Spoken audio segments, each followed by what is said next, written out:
रमजान को मंगते गऊ मत, ये देखो ये गऊ रमजान में जाते मंगते तो खाते, ये देखो बाल बच्चे कैसा सोए, ये गड्ढे पानी लाते वहाँ से जब पीते। देखो हमारा वनवास कैसा है, देखो हमारा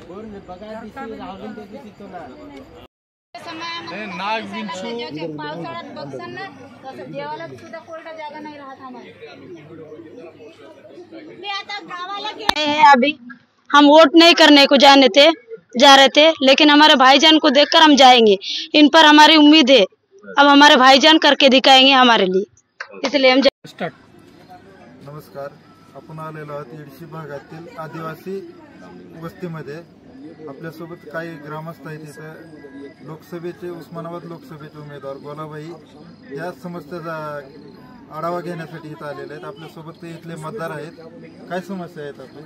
काय आम्ही 30 वर्षापासून इथं आहे, राहायला काही जागा नाही, काय नाही। लेकरा बाळा धरून पावसाळ्यात तिकडे तिकडे जाते, पुन्हा आमच्या लेकराचे भविष्य काही नाही सुधारला, अजून शाळा नाही, काही नाही, रोड पण नाही, इथं पाण्याची सोय नाही। जे कोणी येते मतदान द्यायला ही करणार ती करणार, अजून कोणी आमच्यासाठी आवाज उचलले नाही। यंदा आम्ही यांना वोट करणार, त्यांच्यासाठी आमच्या शुभेच्छा आहे की ही आमच्यासाठी आवाज उचलणार म्हणून। बस एवढंच बोलणं माझे। नमस्कार। समस्या काहीच नाही, पण कमीत कमी 40 वर्ष इथं मला स्थायिक झाले, पण सध्या आमच्याकडे कसं आहे, जागा नाही, राहायला घर नाही, आणि मुलांचं तर भविष्य आमचं बिघडलेलंच आहे। आता सध्या आपल्या भागात लोकसभेचे उमेदवार गोलाबाई आलेले आहेत। हो, ते आले, त्यांच्याकडे काय मागणी केली? तेच आमची, आता जसं सांगितले ना तेच आमची मागणी आहे, दुसरं मागणीच नाही। आणि सध्या कसं आहे, आम्हाला जागेची कळते, पाण्याचे बीज आता 10 वर्ष झाले आम्ही पाणी विकत पिऊ लागलोय। आता आलेले आहेत गोलाबाई, त्यांच्यावर विश्वास ठेवून यालाच मतदान करणार, बस एवढंच बोलू। आपल्यासोबत लोकसभेचे MIM चे उमेदवार गोलाबाई आलेले आहेत, त्यांचे आपण जाणून घेऊ। आपण आदिवासी भागात आलेलो आहोत येडशीतील, काय समस्या आहेत ग्रामस्थांच्या? पहिली गोष्ट, मला या भागात येऊन मला एवढं दुःख झालं, माझ्या मनात एवढं दुःख झालं की एवढं मी इमोशनल झालो तर तुम्हाला सांगायचं काय नाही लागत। अहो, जनावराला सुद्धा राहायला जागा आहे, जनावराला सुद्धा पत्रे मारून दिलेले आहेत। या आदिवासी लोकांचे घरं बघा, एवढं दुःख झालं की मी तुम्हाला सांगू सुद्धा शकत नाही। त्यांच्या घरात लेकरं बाळ त्यांचे उघडे पडलेले आहेत, त्या महिलाला अंघोळ करायला कुठं जागा नाही। एवढी बेकार कंडिशन आहे, तर या राजकीय लोकांना लाज वाटायला पाहिजे। यांनी ज्या टायमाला ह्यांना मतदान मागायला येतात ना, त्याला लाज वाटायला पाहिजे। आज तुम्ही एअर कंडिशन मध्ये राहता, AC रूमात राहतो, कोट्यावधी रुपयाच्या गाड्यामध्ये फिरताय तुम्ही, आणि गरिबांचं तुमच्या मनात विचार नाही। कशाला राजकारण करताय तुम्ही? सोडून द्या राजकारण, तुम्ही तुमच्यापेक्षा एक गरीब लोक बरं आहेत। एवढी बेकार अवस्था, मला बोलायला सुद्धा वाटत नाही, एवढं मला दुःख झालं यांचं बघून।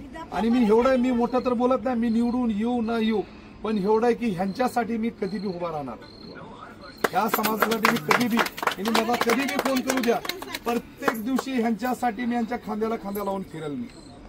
का तर मी इथं पहिली वेळेस आलोय, मला माहित सुद्धा नाही। आमची मित्र कंपनी तिथं आले, मला सांगितलं 2 तास झाले त्यांनी ते बसलेले आहेत माझी वाट बघत। काय उशीर झाला मला रस्त्यात भेटण्या गाठी करेपर्यंत, पण इथं येऊन मला खूप दुःख झालं।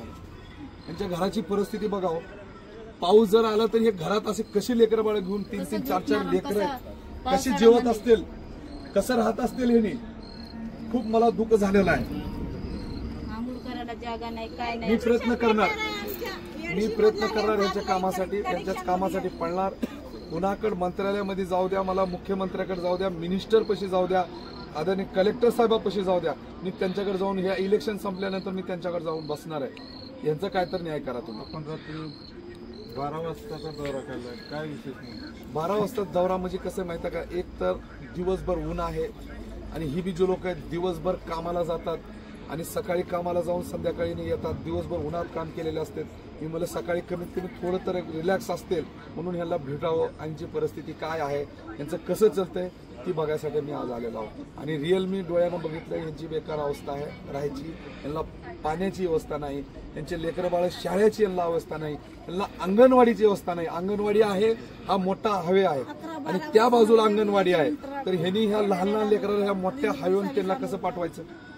तर हे ग्रामपंचायतीची जिम्मेदारी आहे. इथल्या राजकारणी लोक जे खासदार साहेब आहेत, तिथले आमदार साहेब आहेत, त्यांची जिम्मेदारी आहे की यांना इथं व्यवस्था करून द्यायला पाहिजे. टँकर बी पाठवतात, इलेक्शन टाइमावर पाठवतात टँकर पाण्याच्या. काय काम करणार? समजाच्या अगोदर ह्यांचे बघणार नाही. यांची कशी व्यवस्था करण्यात येईल ती व्यवस्था मी ह्याला करून देणार. तुमच्यापेक्षा उमेद आहे आम्हाला. बस मी एवढा भरोसा, माझ्यावर भरोसा आहे आणि माझ्या देवावर मला भरोसा आहे.